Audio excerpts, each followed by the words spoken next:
data structure.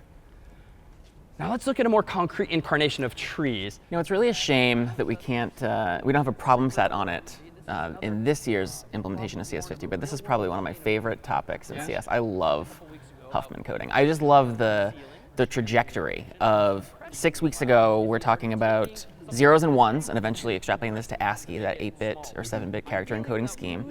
And now we're sort of trying to turn that on its head and saying, well, actually, if you're clever about it, you can represent data with 5 bits or 4 bits or 3 bits with clever manipulation of data structures. I agree.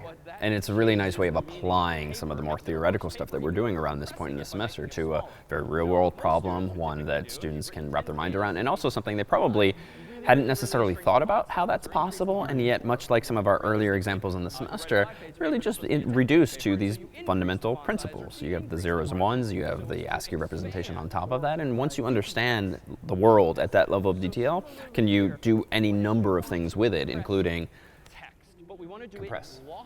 Yeah, it is too bad that we don't have the P set anymore. It's I think we last did it maybe 4 years ago or so. It just was never great for C. There's so much passing around of pointers and these structures that it always felt like a perfect opportunity to motivate like object-oriented programming, which we don't just get with C. So maybe we could bring it back now with Python or with a higher level language, because I too like it, but it's a trade-off. There's so many other things we want to do too that it makes for a nice example in class, but it does kind of steer us away from the mainline message because it's very much focused now on an example.